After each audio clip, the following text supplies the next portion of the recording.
Hello everyone, welcome to my new blog. এই ব্লগটি হচ্ছে কক্সবাজার ট্যুর নিয়ে। আমি খুব সকালে ঘুম থেকে উঠে রওনা করলাম চট্টগ্রাম থেকে। এখানে গাড়িতেই আছি।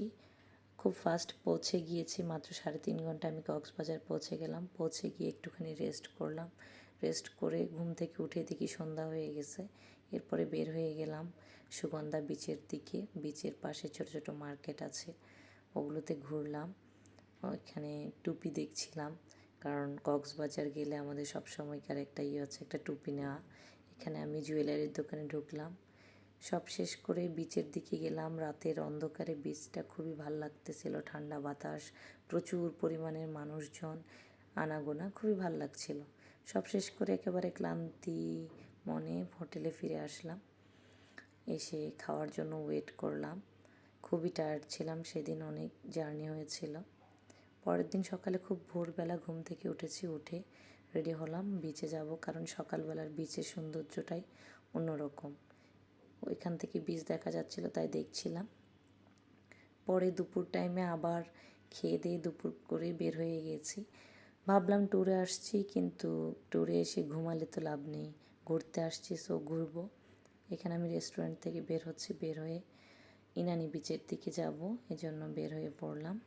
কিন্তু পরে পথে বিচের কাছে গিয়ে দাঁড়িয়ে পড়লাম, একটা ফল দেখলাম সবাই খাচ্ছে, আর কক্সবাজারে এই ফলটার অনেক ভিডিও দেখেছি অনেক ব্লগারে, তাই ভাবলাম একটু খেয়ে টেস্ট করি। এখানে আমি বিচের কাছে গেলাম, তখন একদম দুপুর হয়ে গেল। তো ভালোই লাগতেছিল, কিন্তু প্রচণ্ড গরম ছিল। এটা সেদিনেরই রাতের যাচ্ছিলাম রেডিয়েন্ট ফিশ ওয়ার্ল্ডে। রেডিয়েন্ট ফিশ ওয়ার্ল্ড নাকি কক্সবাজার অনেক ফেমাস একটা জিনিস, তাই ভাবলাম যে ঘুরে আসি, কারণ সবাই যায়। ইনফরমেশান কালেক্ট করেই তো গিয়েছি, এজন্য কোথায় কোথায় যাব আগে থেকেই সব কিছু প্ল্যান করা ছিল। অনেক বছর পরে আমি কক্সবাজার গিয়েছি, তাই আমার কাছে অনেক কিছুই নতুন ছিল। প্রায় 8-10 বছর পর আমার কক্সবাজার ট্যুর। রেডিয়েন্ট ফিশ ওয়ার্ল্ডটা আমি এর আগে কখনোই যাইনি, তাই গেলাম। খুবই সুন্দর ছিল সব মিলিয়ে, কারণ মানে নতুনত্ব কিছু মনে হয়েছে। মানে আমার কাছে সব থেকে ভালো লাগছে রেডিয়েন্ট ফিশ ওয়ার্ল্ডে গিয়ে, কারণ এখানে আসলেই দেখার মতো অনেক কিছুই আছে। অনেক রকমের ফিশ, যেগুলোর নাম জানতাম না আমরা, হয়তো অনেক ফিশের নাম নতুন দেখেছি।